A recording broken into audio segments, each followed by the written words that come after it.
Hello everyone. Last video में हम लोगों ने क्वेश्चन नंबर 10 तक कर लिया था, तो अब हम क्वेश्चन नंबर 11 से आगे मूव करेंगे। ठीक है, क्वेश्चन नंबर 11 देख लेते हैं। The correct order of packing efficiency in different types of unit cell is. Correct order क्या है पैकिंग इफिशिएंसी का different type of unit cells में? तो इसका आपको पैकिंग इफिशिएंसी परसेंटेज याद रहना चाहिए। नहीं भी याद है तो एक तरीका मैं बताऊँगा, लेकिन उसके लिए आपको बेसिक नॉलेज तो रहना ही चाहिए। उससे ईजी है कि आप परसेंटेज याद कर लीजिए। ठीक है, इसका क्या ये कैसे डिराइव होता है मैंने अपने लास्ट वीडियो में किया, लिंक डिस्क्रिप्शन में है, उसे आप जाके देख सकते हैं, है ना। इसी चैनल पे आप जिस पर वीडियो देख रहे हैं एजुकेट वेल, इसी चैनल पे वो हम लोग का वीडियो है। बीसीसी के लिए कितना होता है, बॉडी सेंटर्ड के लिए ये आपका 68% होता है, और फेस सेंटर्ड क्यूबिक के लिए कितना होता है, सबसे ज़्यादा होता है जो कि 74% होता है। तो इसके हिसाब से आप पैकिंग एफिशिएंसी का ऑर्डर में अरेंज कर दीजिए। तो सबसे ज़्यादा किसका है, एफसीसी का, उससे कम किसका है, बीसीसी का, और सबसे कम कितना है, सिंपल क्यूबिक का। देख लीजिए 74 सबसे ज़्यादा है, उसके बाद 68, उसके बाद 52.4। तो असेंडिंग डिसेंडिंग में अरेंज करने का है, तो ये तो आपको आता ही होगा। तो ये इस तरह से हम लोगों ने कर लिया, तो ऑप्शन नंबर बी हो जाता है यहाँ पे करेक्ट। ठीक है, इसका परसेंटेज कैसे डिराइव हुआ है, इसका डेरिवेशन अगर आप लोग को जानना है तो उसका डेरिवेशन पूरा मैंने किया हुआ है, मेरा वीडियो डिस्क्रिप्शन में, वो वीडियो आप जाके देख सकते हैं। ठीक है, वैसे आपको आता भी होगा, इतना सॉलिड स्टेट आपने बेसिक लेवल का तो पढ़ ही रखा होगा, तो बोर्ड्स लेवल पे कवर हो ही जाता है, तो ये आपको आता होगा। ठीक है, द टोटल नंबर ऑफ अच्छा 12th नंबर क्वेश्चन देख रहे हैं। The total number of tetrahedral voids in a face centred unit cell is. तो आपको पता होगा फेस सेंटर्ड क्यूबिक में टोटल नंबर ऑफ एटम्स कितने होते हैं, जेड इफेक्टिव। फेस सेंटर्ड में जेड इफेक्टिव आपका 4 होता है। इसका मतलब क्या होता है कि 4 एटम्स प्रेजेंट है। कैसे आता है ये देखिए, 1/8 कंट्रीब्यूशन होता है जो 8 कॉर्नर्स पे एटम्स होते हैं, और 1/2 कंट्रीब्यूशन होती है जो 6 फेसेस पे एटम्स होते हैं। तो ये आपका आ जाता है 1 + 3 विच इज़ 4। ठीक है, इस तरह से आता है, लेकिन इसका आना आपको याद ही रहना चाहिए कि Z4 होता है FCC के लिए। ठीक है, टेट्राहेड्रल वॉइड्स क्या होता है, मैंने आपको बताया था, अगर Z4 है तो टेट्राहेड्रल वॉइड्स 2Z होता है हमेशा। N अगर 4 है तो 2N होता है, मतलब उसका डबल हो जाता है। टेट्राहेड्रल वॉइड्स आपका 8 हो जाएगा। वही अगर ऑक्टाहेड्रल वॉइड पूछ लेता तो octahedral void will be same as Z। ठीक है, ये मैंने कुछ क्वेश्चन में पहले भी डिस्कस किया हुआ है, तो आपको समझ में आ गया होगा कि इट विल बी 4 × 8, 8 आंसर होना चाहिए इसका। ठीक है, 12th का आंसर होगा आपका बी नंबर। ठीक है, 13th पे चलते हैं। 10th कहाँ से, ये नहीं, यहाँ है। ठीक है, अ lattice site in a pure crystal can not be occupied by. ये भी एग्जाम्पलर का क्वेश्चन है, लास्ट वीडियो में भी डिस्कस किया था मैंने, ये इंपॉर्टेंट लगा मुझे इसलिए मैं इस वीडियो में भी डिस्कस कर रहा हूँ। तो एक क्वेश्चन है, लैटिस साइट किस लिए ऑक्यूपाई नहीं हो सकता। देखिए, जो साइज़ में छोटे होते हैं वो वॉइड में चले जाते हैं, जो साइज़ में थोड़े रीजनेबल साइज़ के होते हैं वो आपके लैटिस साइट ऑक्यूपाई करते हैं। तो मॉलिक्यूल्स, आयंस और एटम्स, इनका साइज़ रीजनेबल होता है, मतलब इंडिपेंडेंट एग्जिस्टेंस होता है, इनका साइज़ रीजनेबल होता है, इसलिए ये इंडिपेंडेंटली एक लैटिस पॉइंट पे ऑक्यूपाई कर सकते हैं। अगर इलेक्ट्रॉन को आप रख भी देंगे लैटिस साइड पे तो वो इतना छोटा होता है कि वॉइड में चला जाएगा वो, तो वो लैटिस साइड ऑक्यूपाई कभी नहीं कर सकता है। तो electron will be the right answer. 13th का आपका ऑप्शन नंबर सी हो जाएगा करेक्ट आंसर। 14th पे चलते हैं। विच ऑफ द फॉलोइंग स्टेटमेंट, देखिए नॉट ट्रू पूछा है। पहले हम लोग देख लेंगे कौन कौन से, ये लास्ट में ऑप्शन मार्क करेंगे। ठीक है, स्टेटमेंट पहले हम लोग देखेंगे। आप लोग एग्जाम में भी ऐसी, अगर MCQ को ऐसी अटैम्प्ट कीजिएगा कि पहले नॉट ट्रू मत देखिए, पहले ऑप्शंस में स्टेटमेंट पढ़ लीजिए और सब पे टिक लगाइए जो सही है गलत है। लास्ट में ऑप्शन को हम लोग एनालाइज करेंगे। About the hexagonal close packing, hexagonal close packing के लिए इन चारों में से कौन सा स्टेटमेंट ट्रू नहीं है। कोऑर्डिनेशन नंबर इज 12, ये तो सही है। HCP में आपका कोऑर्डिनेशन नंबर 12 होता है, सही बात है। HCP कैसा होता है देखिए, आप लोगों को अगर नहीं पता है तो इस तरह का ये हेक्सागोनल क्लोज पैकिंग होता है।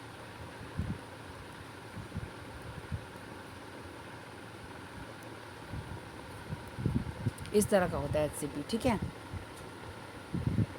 Cubic hexagonal close pack structure कुछ इस तरह का होता है ना।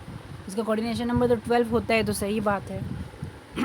पैकिंग एफिशिएंसी इसका 74% होता है। इसका पैकिंग एफिशिएंसी ना सेम आता है as FCC, face centred cubic के जितना ही आता है इसका packing efficiency 74%। Tetrahedral voids of second layer are covered by spheres of third layer. हाँ, यहाँ पे जो सेकंड लेयर में टेट्राहेड्रल वॉइड्स बनते हैं वो थर्ड लेयर के इससे कवर हो जाते हैं टेट्राहेड्रल वॉइड्स। ठीक है, ये सही बात है। Arrangement of spheres fourth layer are exactly align with those of first layer. अच्छा, इसमें पैकिंग किस टाइप का हो रहा है देखिए, पहला लेयर मान लीजिए इसको हम A टाइप बोल दिए, तो ये दूसरा है तो इसको B टाइप बोल देते हैं, फिर ये A टाइप हो गया। तो इसका पैकिंग कैसा है आपका, A B इस टाइप का पैकिंग होता है इसमें, है ना।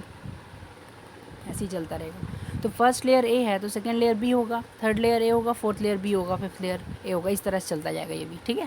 तो देखिए यहाँ पे क्या बोला है, स्पेयर्स ऑफ फोर्थ लेयर का किस टाइप का अरेंजमेंट है, बी, और फर्स्ट लेयर किसका है, फर्स्ट लेयर ए का है, तो फर्स्ट लेयर ए टाइप का है और फोर्थ लेयर आपका बी टाइप का है, मतलब दोनों अलग अलग टाइप का हो गया ना, ए सेम टाइप का, ये भी तो अलग अलग टाइप का है। यहाँ क्या बोला है, एग्जैक्टली अलाइंड, तो गलत स्टेटमेंट हो गया ना, एग्जैक्टली अलाइंड तो नहीं रहता है वो लोग, है ना, वो लोग तो मतलब ए और बी अलग अलग टाइप का अरेंजमेंट है ना, तो अलाइन कैसे होगा, ए और ए अलाइन में, देखिए ए और ए एक दूसरे के ऊपर अलाइन है, ए और बी अलाइन थोड़ी है, ए और बी तो अलग अलग है ना। तो ये ऑप्शन नंबर डी सही ऑप्शन होगा, नॉट ट्रू पूछा है, इन चारों में से नॉट ट्रू स्टेटमेंट डी है, ठीक है। तो ये समझ में आ गया होगा आपको। 14th का आपका यहाँ लिख भी देता हूँ, 14th का आंसर है आपका ऑप्शन नंबर डी, ठीक है। 15th पे चलते हैं, क्वेश्चन नंबर 15th पे। क्वेश्चन नंबर 15 है, what is the coordination number in square closed pack structure in 2 dimensions. तो पहले में क्या सा होता है स्क्वायर क्लोज्ड पैक स्ट्रक्चर, वो बता देता हूँ। देखिए 2 तरह का 2 डायमेंशन में 2 तरह का क्लोज्ड पैक स्ट्रक्चर होता है, एक स्क्वायर क्लोज्ड पैक स्ट्रक्चर और दूसरा हेक्सागोनल क्लोज्ड पैक स्ट्रक्चर, ठीक है। मैं दोनों ही आपको बना के एक बार दिखा देता हूँ। स्क्वायर क्लोज्ड पैक स्ट्रक्चर इस तरह का होता है, देखिए फर्स्ट लेयर ए टाइप का है, अच्छा 2 डायमेंशन में है, तो 2 ही एक्सिस हम लोग कंसिडर करेंगे, एक्स और वाई, मतलब 2 ही 2 डायमेंशन में 2 ही एक्सिस हम लोग कंसिडर करेंगे, जिसको आप 3D में मत सोचिएगा, 2D में है ये। तो ये आपका स्क्वायर क्लोज पैक स्ट्रक्चर कुछ इस तरह का होता है, ठीक है। ये लेयर ए टाइप का है, ये भी लेयर ए टाइप का है, ये भी लेयर ए टाइप का है। हेक्सागोनल टाइप स्ट्रक्चर किस तरह का होता है आपका, देखिए इस तरह का होता है। यहाँ पे ये ए लेयर है, पहला लेयर ए टाइप का है, तो दूसरा लेयर पहले लेयर के, मतलब यहाँ पे जो वॉइड्स टाइप के, मतलब वॉइड्स नहीं बोलेंगे इनको, जो फर्स्ट लेयर के ये जो इस तरह के स्पेसेस है इससे निकल रहा है, और थर्ड लेयर इस तरह से, थर्ड लेयर ए के साथ अलाइन है, तो इसको हम लोग किस तरह का बोलेंगे, 2 डायमेंशन में। कुछ गलत बन गया यहाँ पे, 1 मिनट, हाँ अब देखते हैं, ये देखिए यहाँ पे इस तरह से अलाइन होता है, ठीक है। पहला लेयर ए टाइप का, दूसरा लेयर बी टाइप का, तीसरा लेयर फिर ए टाइप का हो जा रहा है, ठीक है, इस टाइप से। तो स्क्वायर क्लोज पैकिंग किसी भी एक कोऑर्डिनेशन नंबर क्या होता है, अच्छा कोऑर्डिनेशन नंबर निकालने आपको आता होगा, आपका एक चैप्टर भी है कोऑर्डिनेशन केमिस्ट्री, उसमें भी ये टर्म आता है। तो कोऑर्डिनेशन नंबर होता क्या है, कोऑर्डिनेशन नंबर हम लोग बोलते हैं नंबर ऑफ स्पेयर्स जो डायरेक्टली टच कर रहे हैं गिवन स्पेयर को, डायरेक्टली टचेस या डायरेक्टली इन कॉन्टैक्ट, डायरेक्टली जो उसके कॉन्टैक्ट में है। जैसे मान लीजिए मैं एग्जांपल के थ्रू आपको बताता हूँ, देखिए जैसे कि आपने कोई भी एक, मान लीजिए ये स्पेयर को आपने पकड़ लिया, ठीक है, तो ये इससे कांटेक्ट में यहाँ से, ये इससे कांटेक्ट में यहाँ से, ये इससे डायरेक्ट कांटेक्ट में यहाँ से, और ये इससे डायरेक्ट कांटेक्ट में, ठीक है। तो ये देखिए इस तरह का एक स्क्वायर बन जाएगा यहाँ पे, इसका कोऑर्डिनेशन नंबर 4 हो जाएगा। अच्छा आप साइड के आइटम्स मत लीजिए, क्योंकि उसके आगे भी तो होते हैं ना, इधर भी तो होंगे, जैसे मान लीजिए आप इसको लेंगे तो इधर इधर भी तो होंगे, तो बीच में से कुछ लिया कीजिए तो कुछ आपसे छूटेगा नहीं। वैसे ही हेक्सागोनल में देखते हैं, देखिए मान लीजिए आपने इसे ले लिया, ठीक है, तो ये इससे कॉन्टैक्ट में है, इससे कॉन्टैक्ट में है, इससे है, इससे, इससे, इससे, ये 6 स्पेयर से डायरेक्ट कॉन्टैक्ट में। यहाँ पे थोड़ा दूर लग रहा है लेकिन वो पास पास है, ठीक है। देखिए इस तरह से यहाँ पे एक हेक्सागोन बनता है, इसका कोऑर्डिनेशन नंबर आपका 6 हो जाता है। तो बहुत डिटेल्ड हमने डिस्कशन कर लिया इसका, इतना ज़रूरी नहीं था। Coordination number square close packing में आप याद रखिए कि 4 होता है, ठीक है, और हेक्सागोनल में 6 होता है। 4 कैसे होता है, देखिए ये स्पेयर है, ये 4 को से कॉन्टैक्ट में होता है इस तरह से, ठीक है। 15th हो गया, आप 16th पे चलते हैं। Question number 16, the crystal showing, यहाँ पे एक मिसिंग है word, Frenkel defect. The crystal showing Frenkel defect is, इन चारों में से कौन सा क्रिस्टल है जो फ्रेंकेल डिफेक्ट शो कर रहा है। तो क्रिस्टल नंबर ए जो है, यहाँ पे आपका एक, यहाँ पे एक ए एटम होना चाहिए था, वो यहाँ नहीं हो के यहाँ हो गया, ठीक है, तो ये आप डिसलोकेट हो गया है। तो फ्रेंकेल डिफेक्ट में तो यही होता है, डिसलोकेशन होता है, तो ये आपका फ्रेंकेल डिफेक्ट है। बी ऑप्शन देखिए, यहाँ पे कोई डिफेक्ट नहीं है, तो परफेक्ट क्रिस्टल लग रहा है एकदम, ए बी सब अपनी जगह पे हैं।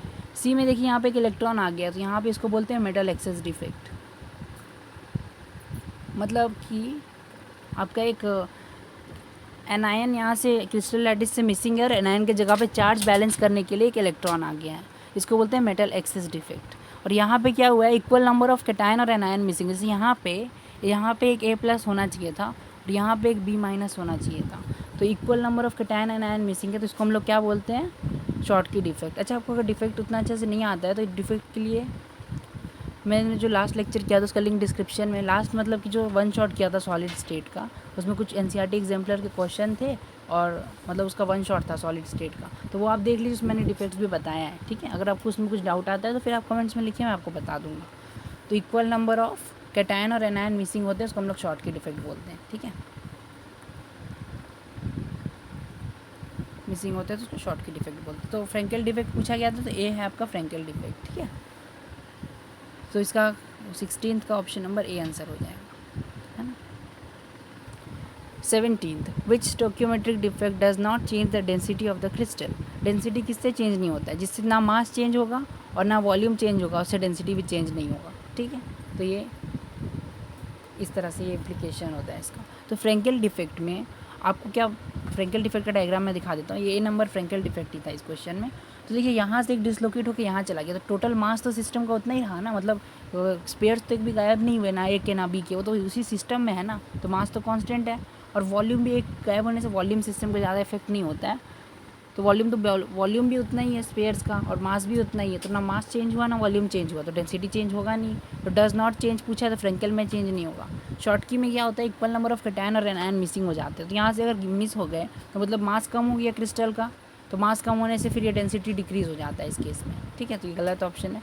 इंटरस्टिशियल डिफेक्ट में भी चेंज नहीं हो, मतलब चेंज हो जाता है डेंसिटी, और फ्रेंकेल डिफेक्ट में मतलब इसमें डिक्रीज़ हो जाता है डेंसिटी। इंटरस्टिशियल डिफेक्ट में भी डेंसिटी आपका डिक्रीज़ हो जाता है, ठीक है। इस तरह से होता है ये, सॉरी इंटरस्टिशियल में इंक्रीज़ होता है। इंटरस्टिशियल साइड में अगर आपको कोई ऑक्यूपाई कर लेगा तो उसमें इंक्रीज़ हो जाएगा। एफ सेंटर जब बनते हैं तो इलेक्ट्रॉन आ जाते हैं एक एनायन को रिप्लेस करके, एनायन से रिप्लेस करके एक इलेक्ट्रॉन आ जाते हैं, तो एनायन का मास ज़्यादा होता है, इलेक्ट्रॉन का मास कम होता है, तो डेंसिटी डिक्रीज़ हो जाता है। शॉर्टकी डिफेक्ट में equal number of cation and ion missing होते हैं, इसकी वजह से डेंसिटी उसका डिक्रीज़ हो जाता है। तो इस तरह से ये होता है, ठीक है। डज नॉट चेंज पूछा है तो फ्रेंकेल डिफेक्ट कोई डेंसिटी में चेंज नहीं आता है आपका। तो 17th का आपका आंसर हो जाएगा ऑप्शन नंबर ए, ठीक है। 18th नंबर क्वेश्चन पे चलते हैं। 18th नंबर क्वेश्चन क्या बोलता है, which of the following defects is also known as dislocation defect. इन चारों में से किसको हम लोग डिसलोकेशन डिफेक्ट भी बोलते हैं।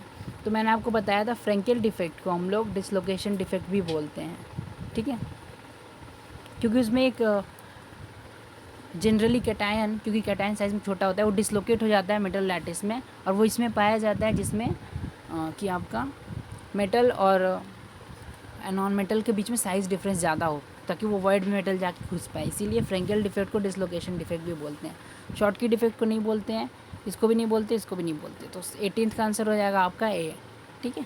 तो ऑप्शन एलिमिनेशन से ज़्यादा आप ऑप्शन करेक्शन पे ध्यान दीजिए, तो आपको ज़्यादा टाइम बचेगा। अगर नहीं आ रहा है तो ऑप्शन एलिमिनेशन पे भी जा सकते हैं हम लोग, है ना, लेकिन बहुत कम, ज़्यादा क्वेश्चन आपके ऑप्शन करेक्शन हो तो ऑप्शन एलिमिनेशन आपको लगाने की ज़रूरत भी नहीं है, ठीक है। 19th नंबर क्वेश्चन पे चलते हैं। क्या बोल रहा है, interstitial compounds are formed when small atoms are dropped under the curved lattice of metals, when which of the following is not the characteristic property of interstitial compounds. तो interstitial compound का एक एग्जाम्पल है जो आपने class 11th hydrogen chapter में पढ़ा था, ठीक है। मैं आपको एक बार रिवाइज भी करवा देता हूँ उसको। क्लास 11th में एक चैप्टर था जिसका नाम था हाइड्रोजन, उसमें हम लोगों ने पढ़ा था इंटरस्टिशियल हाइड्राइड्स। तो इंटरस्टिशियल हाइड्राइड्स क्या होते हैं, इंटरस्टिशियल हाइड्राइड्स तब बनते हैं जब कोई ट्रांजिशन मेटल, जैसे कि प्लैटिनम, पैलेडियम, ये सब बहुत सारे होते हैं, तो इनमें से कोई भी एक मेटल के सरफेस पे जाके हाइड्रोजन के एटम्स यहाँ पे इससे इकट्ठा हो जाते हैं इस तरह से, तो इंटरस्टिशियल हाइड्राइड का फॉर्मेशन होता है। वो बहुत हार्ड होते हैं, है ना, और वो मतलब मेल्टिंग पॉइंट भी उनका हाई होता है, क्योंकि एक्स्ट्रा चीज़ें आ गई तो मेल्ट करने में ज़्यादा ही बनता है, उनके बीच बहुत स्ट्रॉन्ग बॉन्ड बन जाता है, क्योंकि वो बहुत छोटे होते हैं ना साइज़ में, तो वहाँ पे कर्व लैटिस में घुस के वो फंस जाते हैं और वहाँ पे वो बॉन्ड बनाने लगते हैं। मेटेलिक कंडक्टिविटी वो जैसा पहले था वैसा ही रहता है, मेटेलिक कंडक्टिविटी में नो चेंज, कोई चेंज नहीं आता है। ये बेसिकली क्लास 11 का चैप्टर है हाइड्रोजन, आप लोगों ने 11th में पढ़ा होगा, इसलिए मैं एक बार रिवाइज भी करवा दे रहा हूँ। They are chemically very reactive. तो जो इंटरस्टिशियल हाइड्राइड होते हैं केमिकली बहुत इनरिएक्टिव होते हैं, अनरिएक्टिव होते हैं। क्यों, क्योंकि देखिए पहले इनकी रिएक्टिविटी थी क्योंकि इनके पास फ्री वैलेंसीज थी जिस पे हाइड्रोजन को वो अटैच कर लिए, तो उनकी फ्री वैलेंसीज खत्म हो गई, तो अब इनका रिएक्टिविटी बहुत कम हो जाता है, ये इनरिएक्टिव हो जाता है, रिएक्टिविटी बहुत डिक्रीज़ हो जाता है, समझे। तो ये इंटरस्टिशियल हाइड्राइड की कहानी होती है। और भी आपने ऑर्गेनिक केमिस्ट्री में पढ़ा होगा, ऑर्गेनिक केमिस्ट्री में आप लोग पढ़ते हैं सेबेटियर-सेंड्रेंस रिएक्शन, तो वहाँ पे भी हम लोग जो कैटलिस्ट यूज़ करते हैं हाइड्रोजिनेशन के लिए, जो कैटलिस्ट यूज़ करते हैं प्लैटिनम, पैलेडियम, वहाँ पे क्या होता है, इसके ऊपर ये ऑकल्शन, अच्छा इस प्रोसेस का नाम ऑकल्शन होता है, ट्रांजिशन एलिमेंट्स के ऊपर हाइड्रोजन का जाके लग जाना। तो यहाँ पे इंटरस्टिशियल हाइड्राइड्स मैंने एक एग्जांपल लिया है, इस तरह से नाइट्राइड्स भी होते हैं इंटरस्टिशियल, है ना। तो और इंटरस्टिशियल हाइड्राइड्स, नाइट्राइड्स और भी कुछ कंपाउंड्स होते हैं छोटे एटम्स के, तो वो इस तरह से बन जाते हैं। तो इंटरस्टिशियल कंपाउंड की प्रॉपर्टी क्या नहीं होती, नॉट पूछा है यहाँ पे, क्या नहीं होती है। तो they have high melting point, हाँ ये तो हाई मेल्टिंग पॉइंट होता है, मैंने आपको बताया हाई मेल्टिंग पॉइंट होता है। दे रिटेन मेटेलिक कंडक्टिविटी, हाँ मेटेलिक कंडक्टिविटी में कोई चेंज नहीं आता है, मतलब रिटेन करके रखते हैं मेटेलिक कंडक्टिविटी को।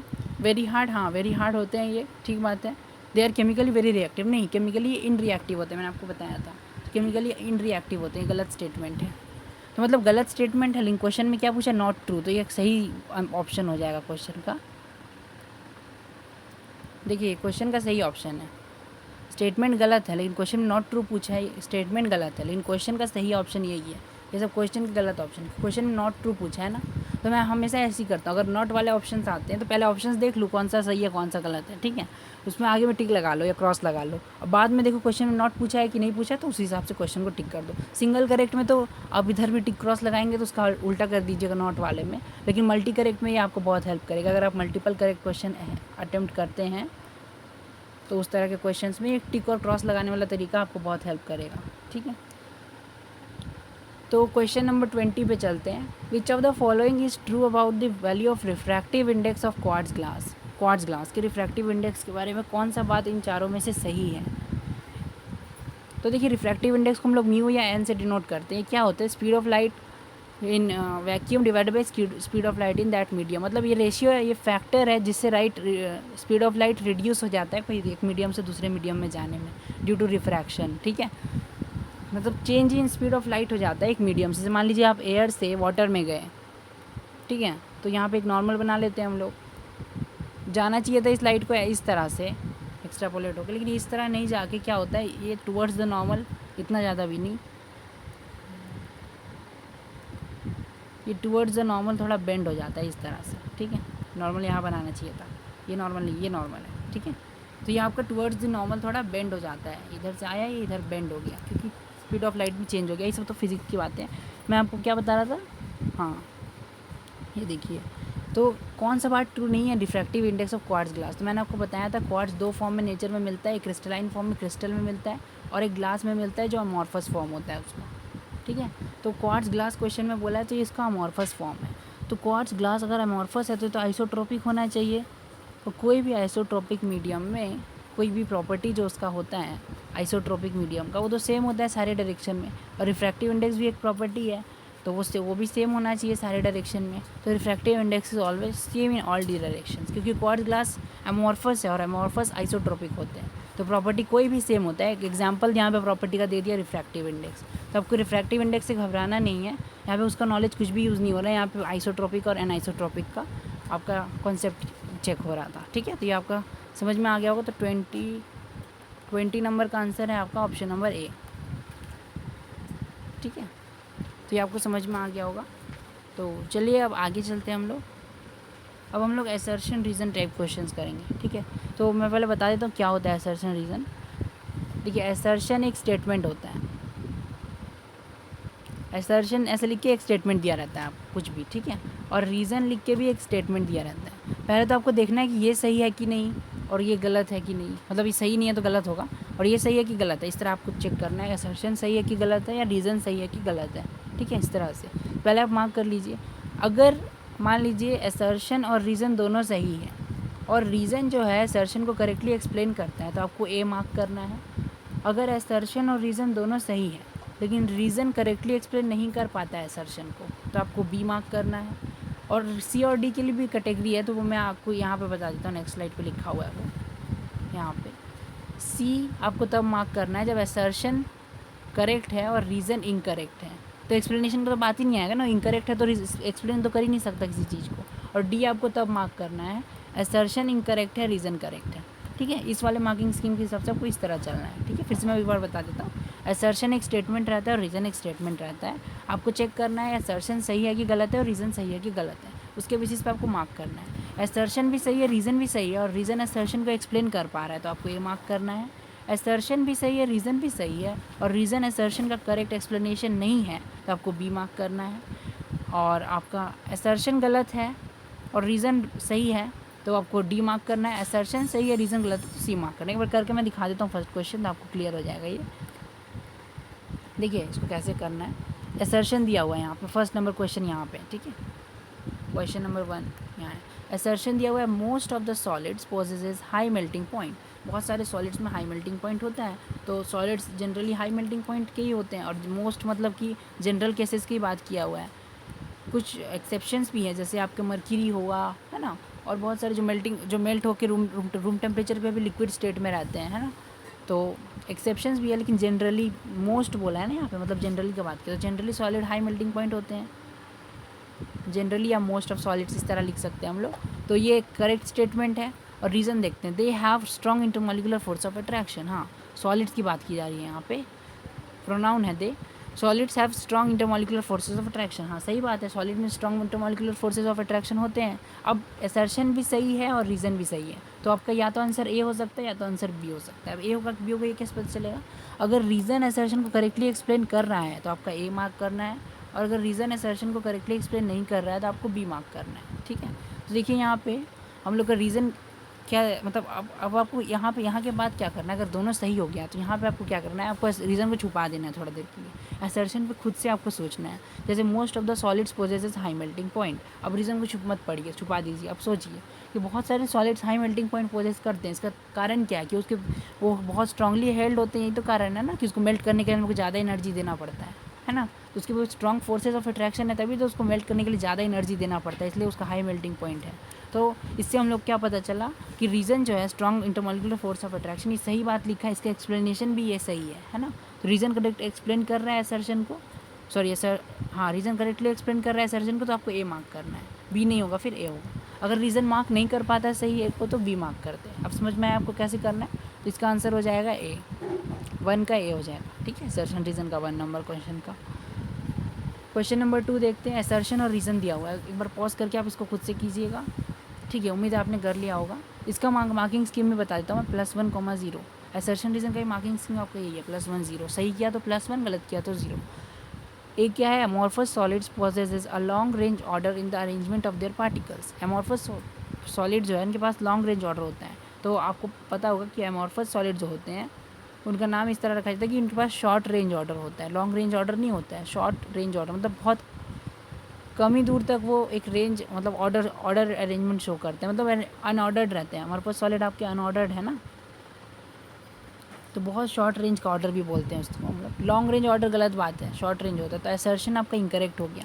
अब असर्शन इनकरेक्ट तो एक ही केस में होता था हम लोग का, देखिए यहाँ पे दिया हुआ है, इसमें असर्शन आपका इनकरेक्ट होने का क्या ये था, तो देखिए यहाँ पे दिया हुआ है, ये यहाँ पे कहाँ गया वो, हाँ देखिए आपका अगर असर्शन करेक्ट है और रीज़न रॉन्ग है तो आपको सी मार्क करना है, असर्शन रॉन्ग है और रीज़न करेक्ट है तो डी मार्क करना है। तो यहाँ पे आपका असर्शन रॉन्ग है तो आपको यहाँ पे डी मार्क करना है, ठीक है। फिर से देख लीजिए, आपका अगर असर्शन और रीज़न दोनों करेक्ट स्टेटमेंट है, अच्छा ये नहीं, यहाँ पे क्या दिया, assertion is correct statement and reason is incorrect statement. अगर असर्शन करेक्ट है और रीज़न इनकरेक्ट है तो आपको सी मार्क करना है, असर्शन इनकरेक्ट है रीज़न करेक्ट है तो डी मार्क करना है, ठीक है। तो यहाँ पे आपका क्या है, असर्शन इनकरेक्ट है, यहाँ पे आपका सेकंड नंबर क्वेश्चन में असर्शन इनकरेक्ट है और रीज़न करेक्ट है, क्योंकि formation involve very rapid cooling, सही बात है, ये तो करेक्ट है ना। तो असर्शन इनकरेक्ट है तो आपको यहाँ पे सी मार्क करना होगा ना, असर्शन नहीं डी मार्क करना होगा। असर्शन इनकरेक्ट है तो डी मार्क करेंगे, ठीक है, कंफ्यूज मत होइए। असर्शन इनकरेक्ट है तो डी मार्क करना है और रीज़न इनकरेक्ट है तो सी मार्क करना है, इतना याद रखिएगा, ठीक है। वैसे अब इंस्ट्रक्शंस दिया रहता है ऊपर में आपको क्वेश्चन में, तो आपको आप अगर कन्फ्यूज़न होगा तो आप ऊपर से देख सकते हैं। असर्शन क्या बोल रहे हैं थर्ड नंबर क्वेश्चन का, crystalline solids are anisotropic in nature. Crystalline solids जो होते हैं वो एनआइसोट्रोपिक होते हैं नेचर में, तो आपको पता हुआ जो आपके क्रिस्टलाइन सॉलिड्स हैं वो एनआइसोट्रोपी शो करते हैं, ठीक है, वो आपके एनआइसोट्रोपिक होते हैं नेचर में।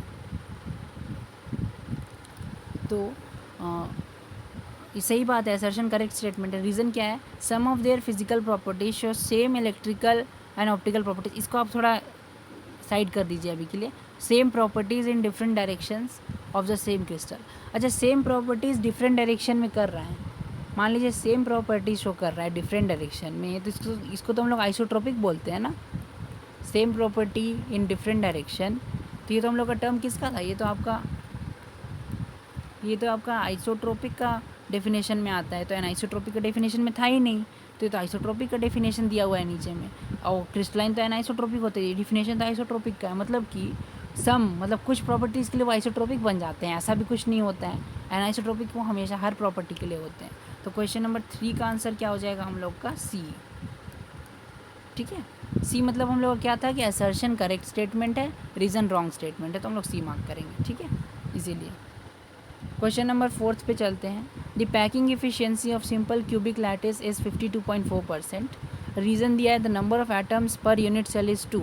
देखिए सिंपल क्यूबिक लैटिस का पैकिंग एफिशिएंसी इतना होता है, सही बात है, 52.4% ही होता है, हम लोग ने डिराइव किया था। अच्छा, इसका डेरिवेशन मैं थोड़ा सा बता देता हूँ आप लोगों को, अगर कोई कन्फ्यूज़न है तो।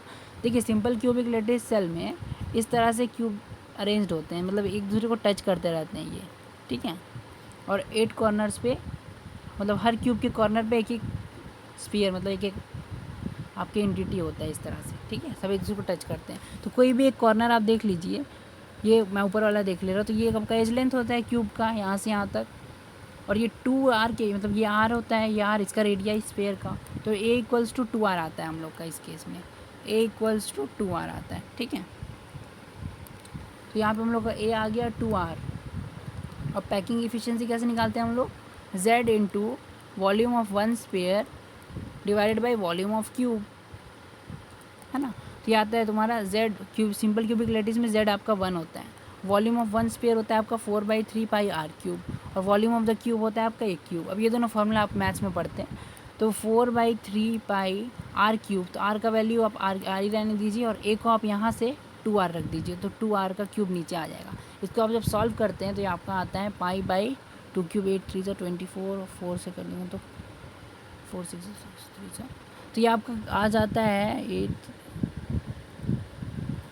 π/6 के करीब। ठीक है, तो π/6 नियरली आपका 0.524 होता है ना। तो इसीलिए आपका अगर परसेंटेज में देखिएगा, इसको 100 से मल्टीप्लाई करते हैं, तो परसेंटेज में देखिएगा तो 52.4% आता है आपका इसका आंसर। ठीक है, इस तरह से आता है। तो बेसिक में ऐसे डेरिवेशन ऐसे बता दिया, लेकिन आप वाला वीडियो में देख सकते हैं, उसमें बहुत डिटेल मैंने डिस्कस किया। तो ये फर्स्ट स्टेटमेंट करेक्ट स्टेटमेंट है। सेकंड स्टेटमेंट मतलब रीज़न क्या है, the atoms per unit cell is 2। नहीं, सिंपल क्यूबिक में z इफेक्टिव कितना होता है, इसमें हम लोग यूज़ किए हैं z का value 1। Atoms per unit cell उसी को बोलते हैं, z को 1 होता है। कैसे देखिए कैसे आता है, वही बता देता हूँ। आपके 8 कॉर्नर्स पे एटम्स होते हैं, उनका कंट्रीब्यूशन 1/8 होता है, तो ये 1 आ जाता है। ठीक है, वो 2 किस में होता है, या आप कमेंट करके बताइएगा 2 किस में होता है। 2 बॉडी सेंटर्ड क्यूबिक में होता है। ठीक है, तो ए आपका करेक्ट स्टेटमेंट है और बी इनकरेक्ट स्टेटमेंट है। तो असर्शन करेक्ट होता है और रीज़न इनकरेक्ट होता है। तो हम लोग इसमें क्या हम लोग ये किए थे, सी मार्क करने का। ठीक है, सी मार्क करेंगे इसमें, ये सी, इसका आंसर सी है। ठीक है, 5th नंबर क्वेश्चन पे चलते हैं। असर्शन है Schottky defect arises when non ionic solid is heated. नहीं, शॉर्टकी डिफेक्ट तो आयोनिक सॉलिड का डिफेक्ट है। देखिए डिफेक्ट्स को मैंने क्लासीफाई कैसे किया था आपको। डिफेक्ट्स 2 तरह के होते हैं, एक होते हैं पॉइंट डिफेक्ट और एक होता है लाइन डिफेक्ट। लाइन डिफेक्ट हम लोग के सिलेबस में नहीं, खाली नाम दिया होता है एनसीईआरटी में, इसलिए मैंने आपको बता दिया। पॉइंट डिफेक्ट आपके 3 तरह के होते हैं, एक होता है स्टोक्योमेट्रिक, एक होता है नॉन स्टोक्योमेट्रिक, और एक होता है आपका इम्प्योरिटी डिफेक्ट। ठीक है, स्टोक्योमेट्रिक में भी 2 तरह के होते हैं, एक वो जो आयोनिक सॉलिड शो करते हैं और एक वो जो नॉन आयोनिक सॉलिड शो करते हैं। ठीक है, आयोनिक वाले में आपके 2 होते हैं, एक होता है शॉर्टकी, एक होता है फ्रेंकेल। ठीक है, और नॉन आयोनिक वाले में आपका होता है इंटरस्टिशियल और वैकेंसी। इसका पूरा क्लासिफिकेशन मैंने करवाया था, जैसे वो वाला वीडियो आप देखिएगा, उसमें मैंने पूरा इसका क्लासिफिकेशन दिया हुआ है। इसका भी पूरा क्लासिफिकेशन, इसका भी, ये दोनों भी आपका डिस्कस्ड है वाले वीडियो में। इसका वीडियो आपको डिस्क्रिप्शन से मिल जाएगा। अभी के लिए मैं बता रहा हूँ आपको कि मैंने उसमें बताया था शॉर्टकी डिफेक्ट आयोनिक सॉलिड में होता है, शॉर्टकी डिफेक्ट नॉन आयोनिक में शॉर्टकी डिफेक्ट नहीं होता है। तो शॉर्टकी डिफेक्ट तो इसमें अराइज हो ही नहीं सकता, तो गलत स्टेटमेंट हो गया। जब भी असर्शन रॉन्ग होता है तो सीधा आपका आंसर हो जाता है डी। फिर भी आप रीज़न को देख लीजिए, करेक्ट स्टेटमेंट होना चाहिए। It happens because some of the lattice sides are vacant in the crystal.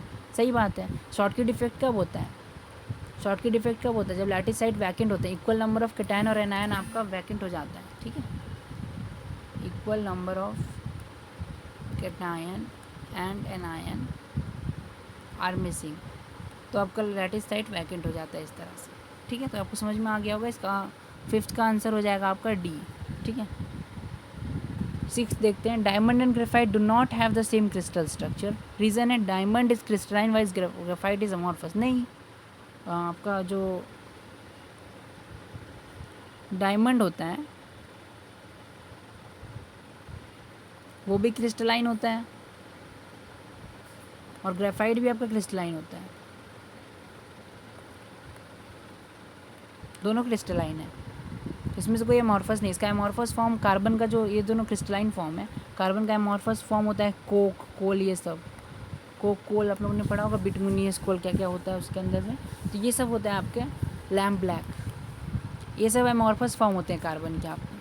और जो डायमंड है, ग्रेफाइट है, ये सब आपका क्रिस्टलाइन फॉर्म होता है कार्बन का, ठीक है। तो डायमंड क्रिस्टलाइन होता है, ग्रेफाइट अमॉर्फस होता है, रीज़न ही गलत है, असर्शन करेक्ट स्टेटमेंट है, दोनों क्रिस्टल स्ट्रक्चर सेम नहीं होता है। डायमंड टेट्राहेड्रल टाइप से क्रिस्टल में अरेंज करता है, इस तरह से एग्जिस्ट करता है क्रिस्टल में, मतलब सारे कार्बन इस तरह से टेट्राहेड्रली बहुत दूर तक चलते जाते हैं आपके, ठीक है। इस तरह से सब आगे तक चलता रहेगा ये सब। और उसके बाद ग्रेफाइट आपका 6 मेंबर्ड रिंग्स का, हेक्सागोनल रिंग्स का इस तरह का लेयर्स में एग्जिस्ट करता है, ठीक है। दोनों का स्ट्रक्चर अलग अलग है आपका, ये इस तरह से बीच में इलेक्ट्रॉन्स होता है फ्री, एक इलेक्ट्रॉन फ्री होता है इसका, तो वो उस हिसाब से कंडक्टिंग भी होता है, ये नॉन कंडक्टिंग होता है, ये हार्ड होता है, ये सॉफ्ट होता है, इस तरह से कुछ इसके बीच का डिफरेंसेस भी होता है। दोनों का सेम क्रिस्टल स्ट्रक्चर नहीं होता है, तो ये स्टेटमेंट सही है और ये स्टेटमेंट गलत है। तो असर्शन अगर करेक्ट होता है तो हम लोग क्या मार्क करते हैं, हम लोग सी मार्क करते हैं, तो हम लोग का 6th का सी हो जाएगा। 7th पे चलते हैं। 7th क्या बोलता है, assertion sodium plus and aluminum 3 plus are isoelectronic but magnitude of ionic radius of aluminum 3 plus is less than that of sodium plus। देखिए सोडियम प्लस और एल्यूमिनियम 3 प्लस ये आइसोइलेक्ट्रॉनिक है कि नहीं, इसके लिए इसको बनाना पड़ेगा हम लोग को। जैसे सोडियम जो होता है उसमें 11 इलेक्ट्रॉन होते हैं, सोडियम प्लस बन गया तो इसमें 10 इलेक्ट्रॉन होंगे, ठीक है। इसमें कितने प्रोटॉन होते हैं, 11 प्रोटॉन, और इसमें भी 11 प्रोटॉन। प्रोटॉन नहीं बदलता है, अगर चार्ज आ गया तो उससे इलेक्ट्रॉन चेंज आता है। और अगर आपका एल्यूमिनियम है तो यहाँ पे आपके 13 प्रोटॉन होंगे, 13 इलेक्ट्रॉन होंगे, ठीक है।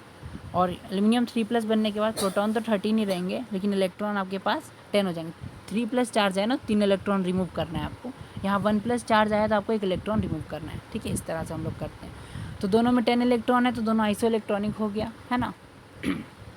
दोनों में 10 इलेक्ट्रॉन है तो दोनों आइसो इलेक्ट्रॉनिक, मतलब आइसो इलेक्ट्रॉनिक का मतलब है सेम नंबर ऑफ इलेक्ट्रॉन्स, दोनों में सेम नंबर ऑफ इलेक्ट्रॉन्स है तो दोनों यहाँ पे हम लोग का आइसो इलेक्ट्रॉनिक हो जाएगा। But the magnitude of ionic radius, अच्छा आयोनिक रेडिया को कंपेयर करने के लिए आप सोचिए कि यहाँ पे 13 प्रोटॉन है। अब बाद का कन्फिग्रेशन का बात करते हैं हम लोग, तो शुरू वाला कन्फिग्रेशन मैं इरेज कर देता हूँ, मैंने आपको समझाने के लिए बनाया था, इससे आपको कन्फ्यूज़न हो सकता है, इसीलिए शुरू वाला कन्फिग्रेशन को मैं इरेज कर दे रहा हूँ, ठीक है। ये इरेज हो गया, हाँ ठीक है। ये बाद वाला कन्फिग्रेशन है, बनने के बाद का जो कन्फिग्रेशन है दोनों का। इसमें आपका 11 प्रोटॉन है और 10 इलेक्ट्रॉन है, मतलब प्रोटॉन तो न्यूक्लियस में होता है और इलेक्ट्रॉन बाहर होता है न्यूक्लियस से, है ना। तो आपका प्रोटॉन इलेक्ट्रॉन को अट्रैक्ट कर रहा होगा, तो यहाँ पे 11 प्रोटॉन 10 इलेक्ट्रॉन को अट्रैक्ट कर रहा है, ठीक है। मतलब मान लीजिए थोड़ा साइज श्रिंक हो जाएगा क्योंकि प्रोटॉन ज़्यादा है ना, तो न्यूक्लियर चार्ज डोमिनेट करेगा, है ना। लेकिन यहाँ पे 13 प्रोटॉन मिलकर 10 इलेक्ट्रॉन को कर रहा है, प्रोटॉन और ज़्यादा है यहाँ पे, तो इलेक्ट्रॉन और पास आ जाएगा। क्यों? क्योंकि 10 इलेक्ट्रॉन है और 13 प्रोटॉन है, तो यहाँ पे मतलब बहुत ज़्यादा ही न्यूक्लियर इफेक्ट लग रहा होगा ना। न्यूक्लियर चार्ज जो है, इफेक्टिव न्यूक्लियर चार्ज जिसको बोलते हैं, वो तो इंक्रीज़ हो जाएगा यहाँ पे, क्योंकि 13 प्रोटॉन है और 10 इलेक्ट्रॉन है, तो बहुत साइज श्रिंक हो जाएगा ना, प्रोटॉन अपनी तरफ खींच लेगा इलेक्ट्रॉन को बहुत अंदर तक, क्योंकि ज़्यादा है ना नंबर में, इसीलिए। तो यहाँ पे क्या होता है, एल्यूमिनियम 3+ का चार्ज ज़्यादा, साइज़ ज़्यादा छोटा हो जाएगा, क्योंकि इसमें 13 प्रोटॉन है और इसमें 11 प्रोटॉन है, तो कम इसमें इफेक्टिव न्यूक्लियर चार्ज में ज़्यादा है, तो यहाँ का साइज़ ज़्यादा होगा, मतलब कंपैरेटिवली बोल रहे हैं, तो Na से तो कम ही होगा Na+ का साइज़, लेकिन मतलब साइज़ का ऑर्डर मैं यहाँ लिख ही देता हूँ अलग से। साइज़ का ऑर्डर ये होगा आपका कि एल्यूमिनियम 3+ का साइज़ छोटा होना चाहिए सोडियम प्लस के साइज़, क्यों? क्योंकि इसमें इफेक्टिव न्यूक्लियर चार्ज ज़्यादा लग रहा है, ज़्यादा नंबर ऑफ प्रोटॉन्स है for the same number of electron, इसीलिए। उसके बाद क्या बोला है रीज़न में, असर्शन करेक्ट स्टेटमेंट हो गया आपका, एल्यूमिनियम आयनिक रेडिया एल्यूमिनियम 3+ का लेस है देन द सोडियम, ठीक है। The magnitude of effective nuclear charge on outer shell electron on aluminium 3+ is greater than that of Na+। हाँ देखिए ये भी सही स्टेटमेंट है, यहाँ पे 13 प्रोटॉन पे 10 इलेक्ट्रॉन है आपके एल्यूमिनियम 3+ में, तो यहाँ पे एल्यूमिनियम 3+ में ज़्यादा है और Na+, सही स्टेटमेंट है। इसका आंसर हो जाएगा आपका ए, ठीक है, इसका आंसर हो जाएगा आपका ए, ठीक है। 7th का आंसर हो जाएगा आपका ए मतलब असर्शन भी सही है, रीज़न भी सही है, और रीज़न जो है वो आपका असर्शन को करेक्टली एक्सप्लेन भी कर पा रहा है, ठीक है। ये तीनों चीज़ होता है तब हम लोग ए लिखते हैं अपने आंसर में। तो 7th हो गया। अब 8th पे, अच्छा ये क्वेश्चन जो था ना सॉलिड स्टेट का नहीं था बेसिकली। इसका अगर कॉन्सेप्ट आपको समझ में नहीं आया उतना ज़्यादा तो इसका कॉन्सेप्ट के लिए आप मुझसे कमेंट में पूछिए, मैं आपको रिप्लाई कर दूँगा। आप मेरा टेलीग्राम चैनल भी ज्वाइन कर सकते हैं, वहाँ भी मुझसे आप पूछ सकते हैं। टेलीग्राम चैनल का नाम है आपका telegram.me, या फिर आप डायरेक्टली अपने टेलीग्राम ऐप खोलिएगा। वो भी एक जैसे व्हाट्सएप होता है ना आपका, उसी तरह एक ऐप होता है। तो telegram.me या फिर टेलीग्राम डायरेक्टली आप खोल लीजिएगा, वहाँ पे टाइप कीजिएगा ये चीज़ एडुकेट वेल ऑफिशियल, तो आपको मिल जाएगा मेरा वेबसाइट, ठीक है। मतलब वेबसाइट क्या, टेलीग्राम में मेरा चैनल मिल जाएगा आपको, उसको खोल के आप वहाँ पे मुझसे कांटेक्ट कर सकते हैं। वहाँ पे मुझसे आप डिस्कस कर सकते हैं जो भी आपको स्टडी रिलेटेड डाउट्स है उसको, ठीक है। तो 8th नंबर क्वेश्चन पे चलते हैं। असर्शन है आपका ZnO white ZnO becomes yellow upon heating. तो ये सही स्टेटमेंट है। ये ऐसा क्यों होता है मैं बता देता हूँ। देखिए ZnO वाइट होता है जब आप इसको हीट करते हो। ये भी मैंने आपको डिफेक्ट्स के अंदर पढ़ाया हुआ है डिटेल में, अगर आप वो वीडियो में देखेंगे लिंक डिस्क्रिप्शन में, उस वीडियो में जाके आप इसको डिटेल में पढ़ सकते हैं। अभी हम लोग क्योंकि क्वेश्चन सिर्फ डिस्कस कर रहे हैं, इसमें कॉन्सेप्ट थ्योरी जितना क्वेश्चन से रिलेटेड है उतना मैं बताने की कोशिश कर रहा हूँ पूरा। फिर भी अगर कुछ छूट जाता है तो आप उस वीडियो में देखिए, नहीं तो आपको अगर तब भी समझ में नहीं आए तो आप फिर कमेंट बॉक्स में लिखिए, मैं आपको बता दूँगा, ठीक है। और क्या होता है इसमें से हाफ O2 निकल जाता है और आपका ये बाहर निकल जाता है क्रिस्टल लैटिस से, और 2 इलेक्ट्रॉन आते हैं, ठीक है। इलेक्ट्रिकली न्यूट्रल रहता है वो पहले भी और बाद में भी। तो इस तरह से एक रिएक्शन होता है।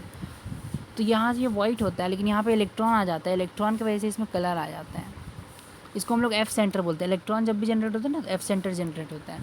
ये इसमें यहाँ क्या होता है ना, इलेक्ट्रॉन फ्री आ गए वहाँ पे, तो इलेक्ट्रॉन क्या है एक्साइट, ऐसे इलेक्ट्रॉन अपने से ऊपर वाले स्टेट में जाएंगे एक्साइटेड स्टेट में, और वहाँ से जब वापस आएंगे तो कॉरस्पॉन्डिंग एनर्जी का वेवलेंथ के एक रेडिएशन इमिट करते हैं। ये आपने क्लास 11th में पढ़ा होगा एटॉमिक स्ट्रक्चर में।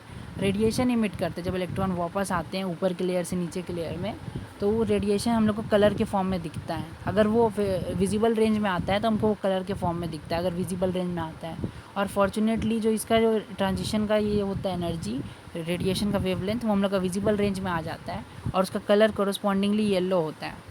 आपने पढ़ा होगा ना, हर कलर की कोरस्पॉन्डिंग एक वेवलेंथ होता है इलेक्ट्रोमैग्नेटिक स्पेक्ट्रम में, उसी में हम लोग का येलो कलर में आता है, इसलिए येलो दिखता है। तो F सेंटर का थ्योरी अगर आपको नहीं पता है तो उस वीडियो में डिटेल में डिस्कस किया, उसमें आप देख सकते हैं ये रिएक्शन होती है, ठीक है। ऑक्सीजन उड़ जाता है और इसको इस रिएक्शन को फेवर कौन करता है, अगर आगे एग्जाम में तो इसको इंट्रोपी फेवर करता है। यहाँ सॉलिड स्टेट में सब चीज़ है, यहाँ पे गैसियस स्टेट बन के सिस्टम का इंट्रोपी बढ़ रहा है, तो इंट्रोपी इसको फेवर करता है इस रिएक्शन को, ठीक है। लेकिन चार्ज यहाँ पे सेपरेट हो रहा है, चार्ज सेपरेशन इसको रोकता भी है, लेकिन ओवरऑल थर्मोडाइनमिकली ये रिएक्शन फिजिबल है, मतलब ये रिएक्शन हो जाता है, ठीक है। इसकी वजह से क्या होता है, इसका कलर येलो हो जाता है।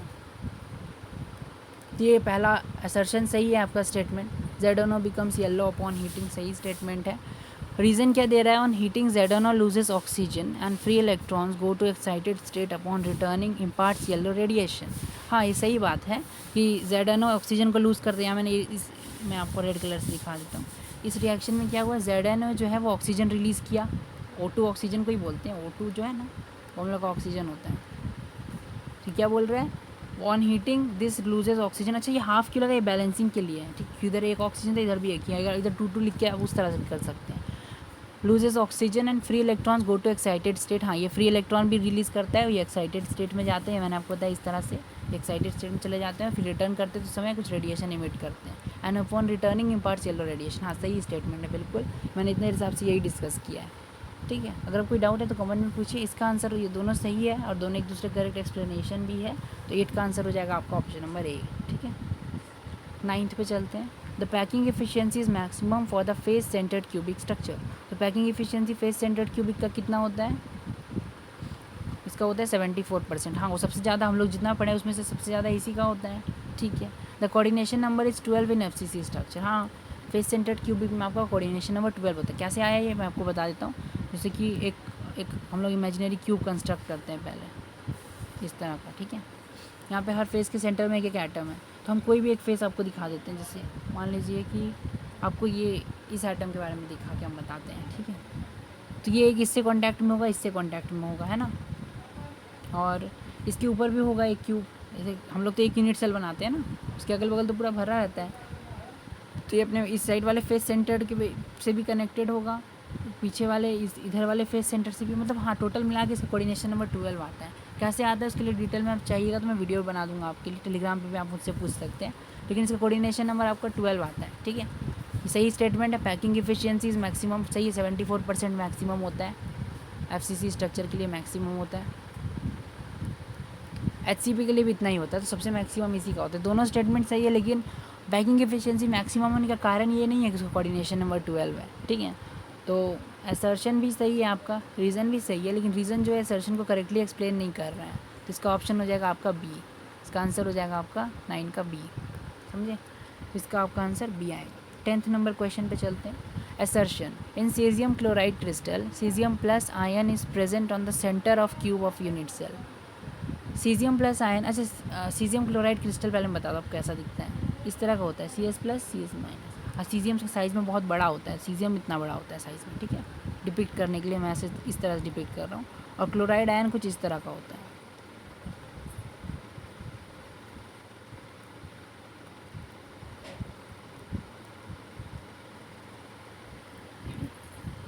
तो यहाँ पे क्या होता है आपका सीजियम आयन जो है, सॉरी क्लोराइड आयन जो है वो CCP बनाता है,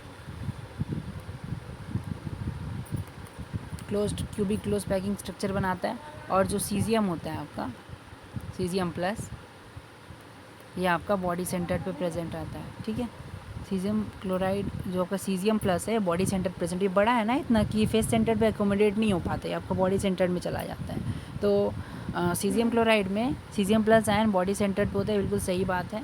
for n atoms adopting FCC arrangement there are 2 n tetrahedral voids. हाँ, ये मैंने आपको बताया था, अगर n एटम्स है कोई भी अरेंजमेंट में, FCC के लिए ज़रूरी नहीं है एनी अरेंजमेंट, FCC भी होगा, मतलब ये नहीं FCC गलत है, FCC में तो होता ही, और किसी और कोई भी दे देगा तो उसमें भी होगा। देयर आर 2 n टेट्राहेड्रल, बिल्कुल सही है। अगर मैंने बताया था n एटम्स या x एटम्स होता है तो 2 n उसके करस्पॉन्डिंग टेट्राहेड्रल वॉइड्स होता है, और उसके करस्पॉन्डिंग n ऑक्टाहेड्रल वॉइड्स होते हैं। ठीक है, मैंने आपको बताया था, तो ये बिल्कुल सही स्टेटमेंट है ना। लेकिन ये दोनों एक दूसरे का एक्सप्लेनेशन है कि नहीं है, दोनों एक दूसरे का एक्सप्लेनेशन तो नहीं, दोनों स्टेटमेंट सही है, असर्शन भी सही है और रीज़न भी अपने आप सही है। लेकिन सीजियम प्लस बॉडी सेंटर पे क्यों रहता है, क्योंकि सीजियम का साइज़ बड़ा है, ये इसका रीज़न होना चाहिए ना। ये तो रीज़न नहीं होगा कि एन एटम्स अगर FCC बना रहा है 2 n टेट्राहेड्रल वाइट से तो उसका कोई मतलब ही नहीं है ना।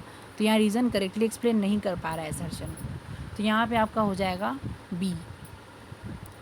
असर्शन भी सही है, assertion is a correct statement, reason is also a correct statement, and reason is not a correct explanation for assertion। तो उस केस में हम लोग बी लिखते हैं अपने आंसर को। तो आपको समझ में आया होगा 10th नंबर क्वेश्चन। अच्छा, अब हमारे पास कुछ पैसेज बेस्ड क्वेश्चन है, तो वो हम लोग नेक्स्ट लेक्चर में कर लेंगे। तो अभी हम लोग असर्शन, आज हमने कुछ MCQ किया और असर्शन बेस्ड क्वेश्चन किए।